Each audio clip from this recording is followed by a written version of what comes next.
दोस्तों हिमाचल प्रदेश में HPSSC जो है हमीरपुर बोर्ड ये कंडक्ट करवाता है क्लर्क के एग्ज़ाम्स वगैरह।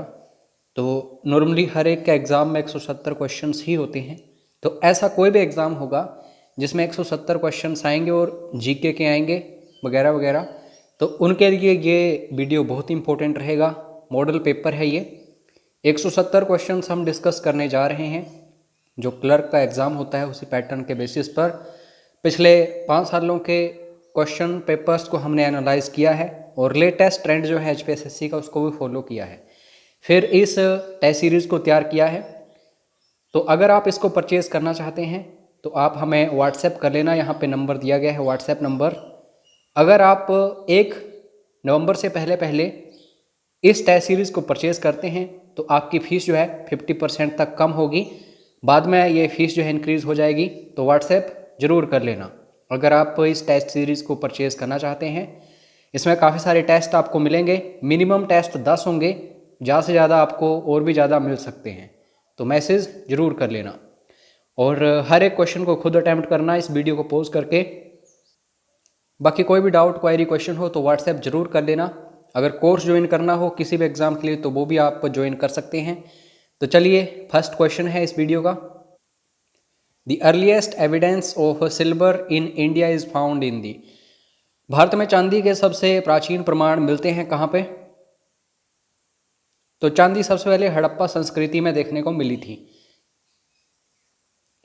विच one of the following archaeologist initially discovered the Mohenjodaro site of the Indus Valley civilisation. निम्नलिखित में से किस पुरातात्विद ने शुरू में सिंधु घाटी सभ्यता के मोहनजोदड़ो स्थल की खोज की थी? मोहनजोदड़ो जो है ये दोस्तों राखल दास बनर्जी के द्वारा खोजा गया था। हड़प्पा दयाराम साहनी के द्वारा खोजा गया था। यहाँ पे पजल होते हैं स्टूडेंट्स, दोनों नाम अच्छे हैं, इंपॉर्टेंट हैं। और टॉपिक्स देखते जाना, जैसे जैसे मैं क्वेश्चंस डिस्कस कर रहा हूँ टॉपिक्स खुद देखना। जैसे जो दोस्तों हड़प्पा सभ्यता है, एक क्वेश्चन वहाँ से पक्का होता है। किसी भी एग्जाम की बात करूँ HPSSC की, तो ये सारे इंपॉर्टेंट टॉपिक्स हैं। और कोर्सेज जो हैं, वीडियो कोर्स हो चाहे स्टडी मटेरियल कोर्स हो, ये सारी चीज़ें वहाँ पे अवेलेबल हैं। तो व्हाट्सएप करके कोर्स की जानकारी भी ले सकते हैं आप। Next question, which of the following not known to have grown during Indus Valley civilisation. यानी कि निम्नलिखित में से कौन सिंधु घाटी सभ्यता के दौरान विकसित नहीं हुआ? खेती वगैरह किसकी नहीं की जाती थी? तो दोस्तों कपास की जाती थी, गेहूं की जाती थी, जौ की जाती थी, लेकिन दालों की नहीं। तो यहाँ पे डी ऑप्शन सही होगा। Which god lost his importance as the first deity during the later Vedic period. Later Vedic period की बात हो रही है ये, ठीक है, उत्तर वैदिक काल।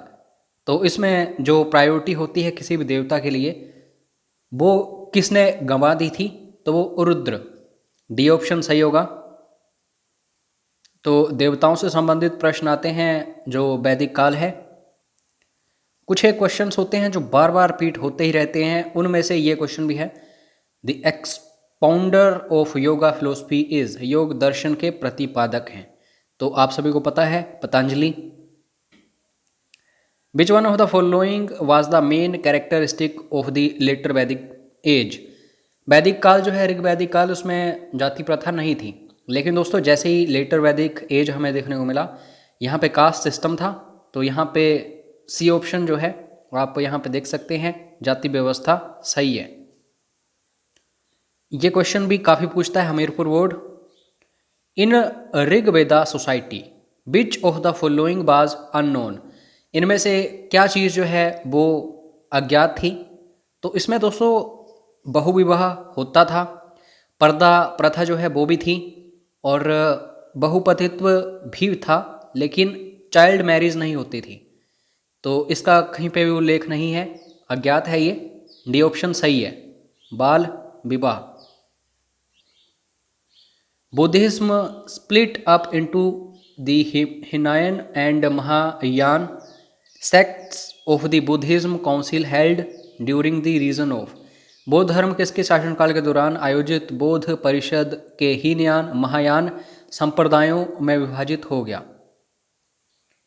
तो ये हुआ था दोस्तों कुषाण जो है कनिष्क उनके टाइम में। बी ऑप्शन सही होगा। इसमें महायान और हीनयान दो संप्रदायों में बंट गया था जो बौद्ध धर्म है। Jainism was divided into two sects known as, जैसे महायान हीनयान हमने देखा बौद्ध धर्म दो भागों में बंटा हुआ है, दो संप्रदायों में, उसी प्रकार जैन धर्म भी इसी तरह बंटा हुआ है। तो नाम क्या क्या है, एक है श्वेतांबर और दूसरा है दिगंबर, तो डी ऑप्शन सही है। तो इनमें ये डिफरेंस भी पता होना चाहिए कि किस में कपड़े पहनते हैं किस में नहीं पहनते हैं कपड़े, श्वेतांबर और Digambar.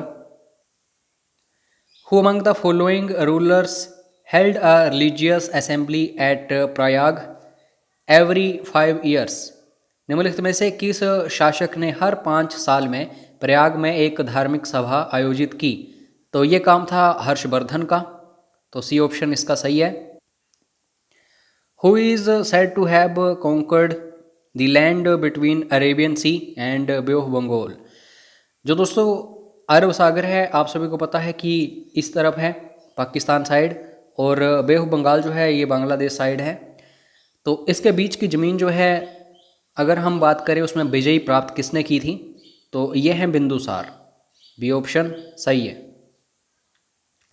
Who among the following is conquered as the first national ruler of India, national ruler मतलब पूरे इंडिया लेवल पर जो एक शासक था, राष्ट्रीय शासक, तो पहला ऐसा व्यक्ति कौन था? आप सभी को पता है अखंड भारत का सपना सबसे पहले चाणक्य और चंद्रगुप्त मौर्य ने देखा था, तो ए ऑप्शन सही है। Which one of the following rulers was known as Amitraghat the destroyed of force, यानी कि शत्रुओं का नाश करने वाला, सिंपल सी लैंग्वेज में ये देखो अमित्र घात बोलते हैं इसको। तो अमित्र घात के नाम से किस शासक को जाना जाता था भारत के इतिहास में? तो यह है बिंदुसार, यहाँ पे बी ऑप्शन सही है। दोस्तों यहाँ पे एक टर्म है महामात्य परसर्पा, तो ये एक टर्म जो है ये मौर्य एडमिनिस्ट्रेशन जो था, मौर्य प्रशासन, उसमें किस चीज़ के लिए ये इस्तेमाल की जाती थी ये शब्दावली? तो ये बेसिकली जो भार होता है और जो मानक होता है, वेट एंड मेजर्स जो होते हैं, उसके लिए महामात्य पसरपा जो है ये इस्तेमाल होता था, तो इसका बी ऑप्शन सही होगा। Starting with the oldest identify the correct chronological order of kingdom in the evolutionary phases of Magadh empire. Magadh empire आपको पता है कि जो एंशिएंट इंडिया है उसमें बहुत ही ज़्यादा इसकी वैल्यू थी। तो इसमें क्या है, तरह तरह की डिनास्टीज राजवंश हमें देखने को मिले, सबसे पुराना कौन सा है, उसके बाद कौन आया, उसके बाद कौन आया, इस तरीके से अरेंज करना है।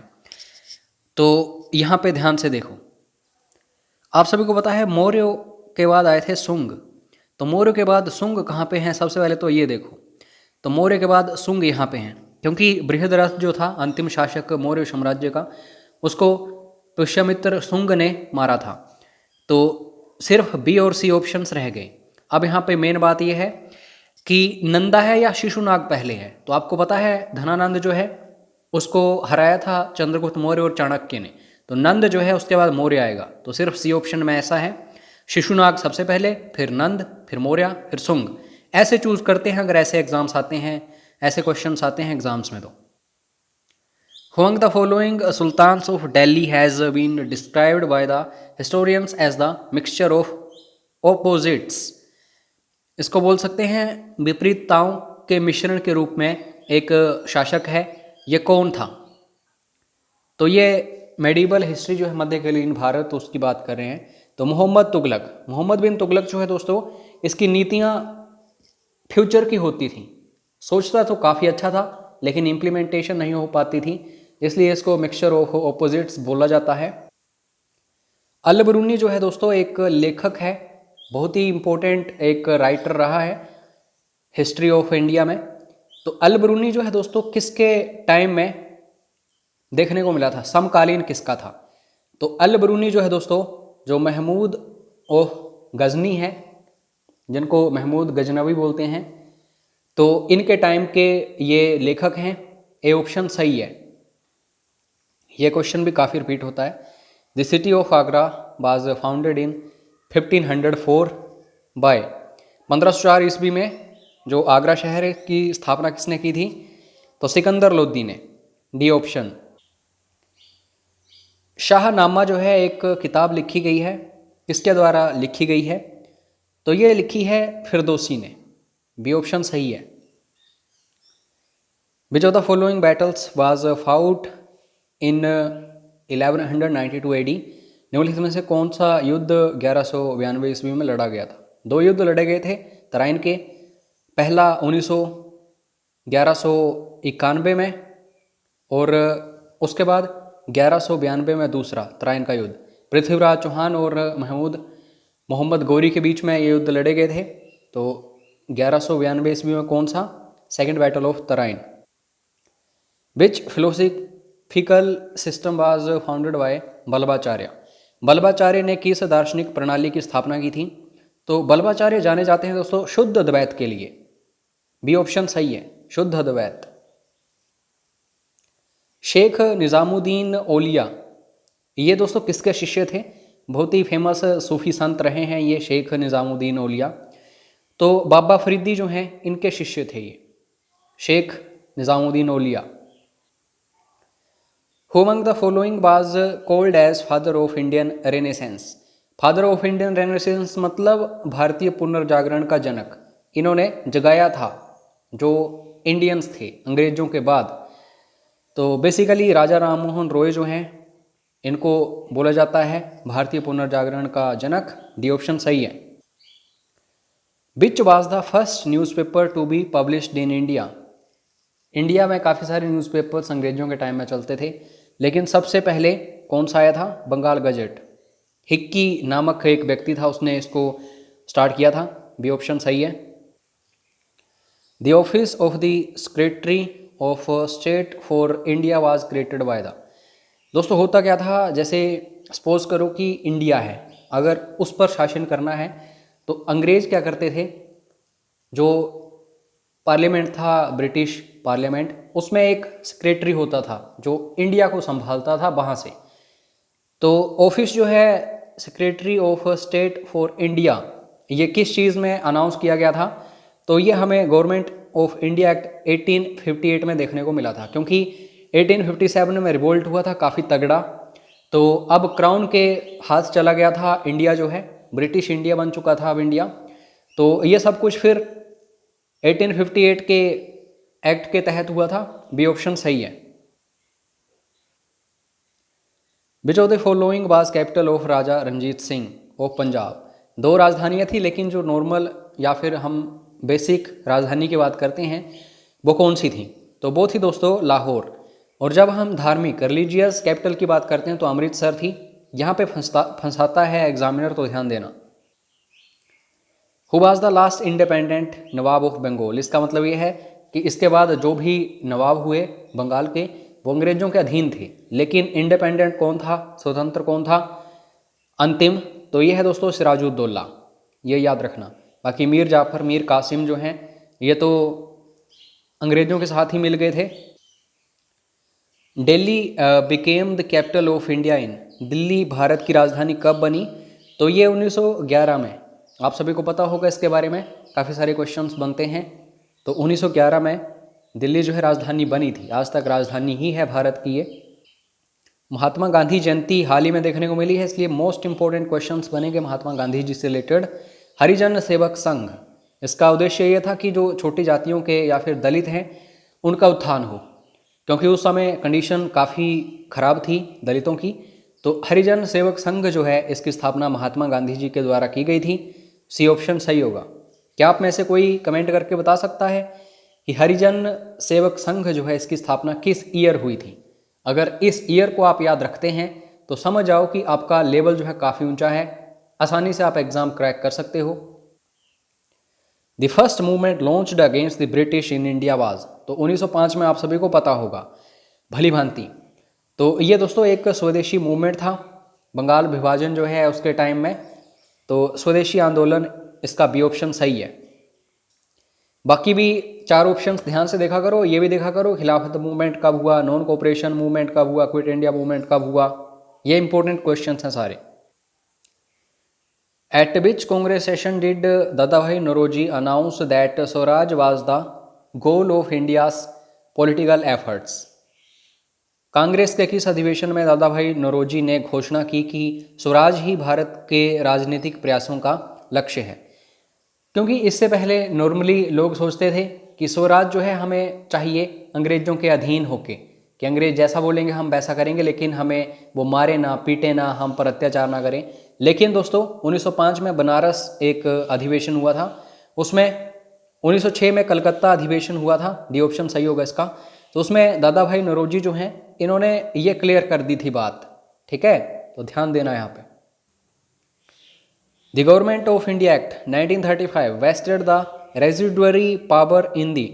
भारत सरकार अधिनियम 1935 जो है इसमें अवशिष्ट शक्ति निहित थी।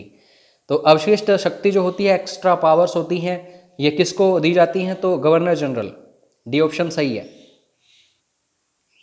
विच of the following was not one of the features of government of India act 1935। इसको बड़े ध्यान से पढ़ना क्योंकि ये सबसे इंपॉर्टेंट एक्ट है। तो जब दोस्तों 1935 एक्ट आया था, गवर्नमेंट ऑफ इंडिया एक्ट, तो इसमें क्या क्या था? प्रांतीय स्वायत्तता थी, प्रोविंशियल ऑटोनॉमी थी, कि जो प्रांत हैं वो अपने हिसाब से चलाएंगे, हिसाब किताब जो भी है। उसके बाद dyarchy at the centre as well as in the provinces. Centre जो है पूरा इंडिया लेवल पर डायरकी होगी, वहाँ पे नॉर्मली द्वैध शासन आप कह लो, ठीक है, और प्रांत जो होंगे वहाँ पे भी। और अखिल भारतीय संघ भी था वहाँ पे, ऑल इंडिया फेडरेशन भी थी। लेकिन दोस्तों बाई कैमरल लेजिस्लेचर नहीं था, द्विसदनीय विधानमंडल नहीं था। तो ये सही एक चुनाव रहेगा क्योंकि ये चीज़ थी ही नहीं, और यहाँ पे बोला गया है note one of the feature. The first definite step to provide parliamentary control over East India Company was taken by. East India Company पर संसदीय नियंत्रण प्रदान करने के लिए पहला निश्चित कदम किसके द्वारा उठाया गया था? ये कौन सा कानून था? तो यहाँ पे 4 ऑप्शंस आपके सामने हैं। तो देखो दोस्तों, जो वारेन हेस्टिंग्स है उसके टाइम में रेगुलेटिंग एक्ट आया था 1773, तो उसी के टाइम पे कंपनी जो है उसको मैनेज करना स्टार्ट कर दिया था ब्रिटिश पार्लियामेंट ने, ईस्ट इंडिया कंपनी जो है। तो यहाँ पे ए ऑप्शन सही है। Who among the following was the chairman of the Union Constitution Committee of the Constituent Assembly? Constituent Assembly जो है संविधान सभा, इसमें जब हम बात करते हैं अध्यक्ष की, जो संघ संविधान समिति है उसके, तो ये रहे हैं जवाहरलाल नेहरू। तो यहाँ पे सी ऑप्शन सही है।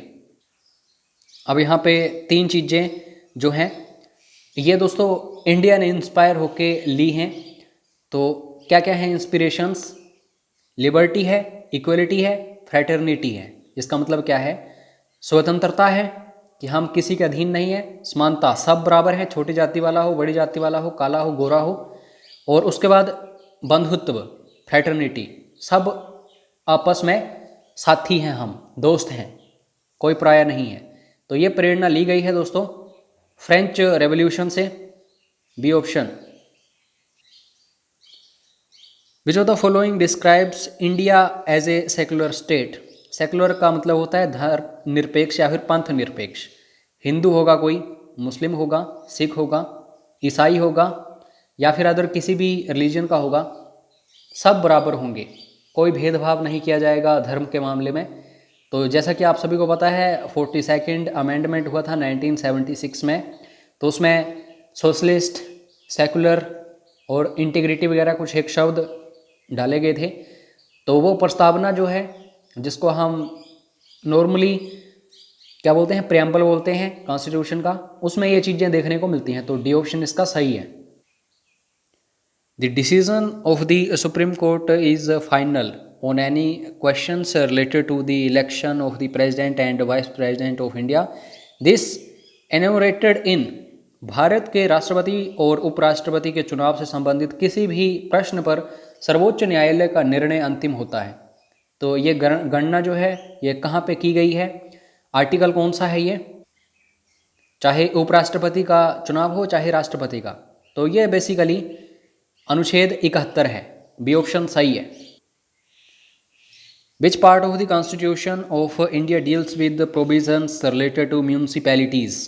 जो नगर पालिकाएँ हैं दोस्तों, उनका प्रावधान हमें देखने को मिलता है। एक भाग है, इस भाग का नाम है नोक, ठीक है, इस तरीके से हिंदी में लिखा जाता है। तो इसका यहाँ पे बी ऑप्शन सही है।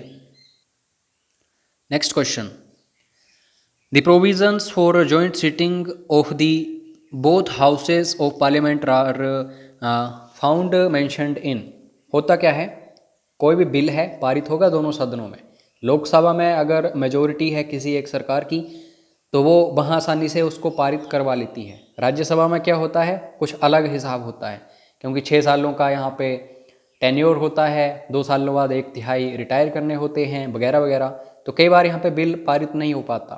तो क्या होता है, जॉइंट सीटिंग होती है और इसकी अध्यक्षता कौन करता है, इसकी अध्यक्षता करता है लोकसभा का स्पीकर। तो बेसिकली एक आर्टिकल है उसमें ये एक्सप्लेन की गई है चीज़। तो आर्टिकल है 108, ये याद रखना। 108 कैसे याद रखोगे, 108 मतलब एम्बुलेंस, इमरजेंसी। इमरजेंसी कब होती है, जब पारित नहीं होता। तो बस अब आपको ज़िंदगी भर नहीं भूलेगा। सैलरीज जो जजेस होते हैं सुप्रीम कोर्ट के, उन्हें कहाँ से लिया जाता है, चाहे कोई भी सैलरी वगैरह हो, नॉर्मली कहाँ से ली जाती है, ये दोस्तों कंटीजेंसी फंड से ली जाती है, या फिर समेकित निधि जो है कंसोलिडेटेड फंड वहाँ से ली जाती है। ये आपको पता होना चाहिए। कंटीजेंसी मतलब इमरजेंसी, ये याद रखो। इमरजेंसी मतलब जब ज़रूरत पड़ेगी। तो कंटीजेंसी वहाँ से, क्या सैलरी के लिए इमरजेंसी पड़ती है ज़रूरत, नहीं। कंसोलिडेटेड समेकित निधि होती है यहाँ से। तो सी ऑप्शन इसका सही होगा। ए जज of the supreme Court of India is to hold office until he attains the age of, मतलब रिटायरमेंट एज क्या है जो सुप्रीम कोर्ट का जज होता है। तो सेंटर के मामले में हमेशा 65 ईयर्स होती है, और जब स्टेट के मामले में आते हैं तो 62 years. So here D is right answer. The constitution of India does not contain any provision for the removal of, किसको रिमूव नहीं किया जा सकता, क्योंकि कॉन्स्टिट्यूशन में ये चीज़ है ही नहीं। जो दोस्तों गवर्नर होता है किसी भी स्टेट का, जो राज्यपाल होता है किसी भी राज्य का, उसको रिमूव करने का, उसको हटाने का, पद से हटाने का कोई प्रावधान नहीं है संविधान में। तो ये याद रख लेना, इंपॉर्टेंट क्वेश्चन है। The oath of office is administered to the governor by, कौन शपथ दिलाता है जो राज्यपाल होता है उसे। तो दोस्तों जो भी चीफ जस्टिस होगा हाई कोर्ट का वो दिलाएगा। राष्ट्रपति को कौन दिलाएगा, चीफ जस्टिस ऑफ इंडिया। तो यहाँ पे बस थोड़े से चेंजेस हैं, बाकी आपको सेम चीज़ें देखनी हैं। Who among the following was the first women chief minister in independent India. 1947 में जब भारत बना तो कोई भी राज्य जो है उसमें ऐसी महिला नहीं थी जो मुख्यमंत्री है, लेकिन बाद में बनी। तो पहली वो महिला मुख्यमंत्री बनी थी उस टाइम। तो उनका नाम क्या है, उनका नाम है सुचेता कृपलानी। और फर्स्ट गवर्नर किसी भी स्टेट की सरोजिनी नायडू। तो ऐसे क्वेश्चंस इंपॉर्टेंट हैं। The minimum age required to become the prime minister of India is, prime minister मतलब लोकसभा का सदस्य होता है। तो लोकसभा का सदस्य जो है अगर बनना हो किसी को तो 25 साल उसकी कम से कम आयु होनी चाहिए। राज्यसभा के लिए 30, राष्ट्रपति के चुनाव के लिए 35। तो ये आयु जितनी भी हैं इंपॉर्टेंट हैं सारी।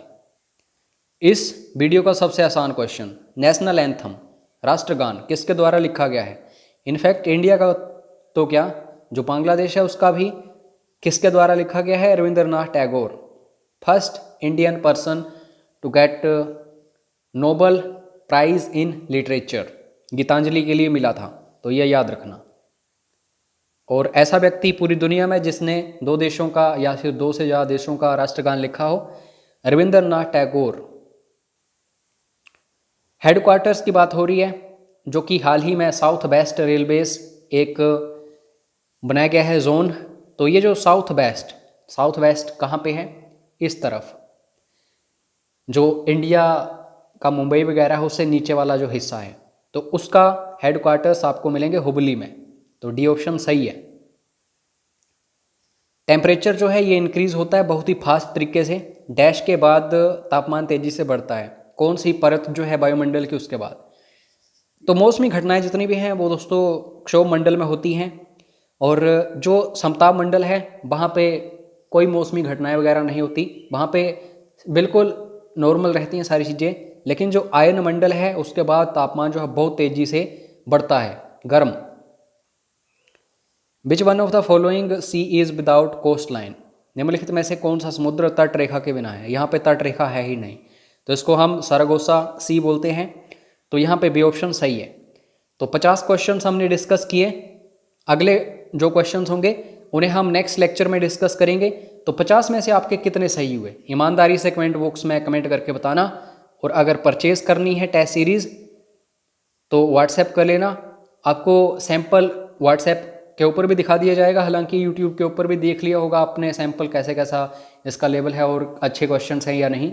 फिर भी कोई डाउट हो तो व्हाट्सएप करना, सीधा मैसेज करना, sir test series clerk exam, आपको पूरी डिटेल बता दी जाएगी, फीस कितनी है और कितने टेस्ट मिलेंगे और क्या क्या मिलेगा साथ में। तो मैसेज जरूर कर लेना। मिलते हैं नेक्स्ट वीडियो में, तब तक चैनल को सब्सक्राइब करो, बेल आइकन को प्रेस करो। जय हिंद, जय हिमाचल।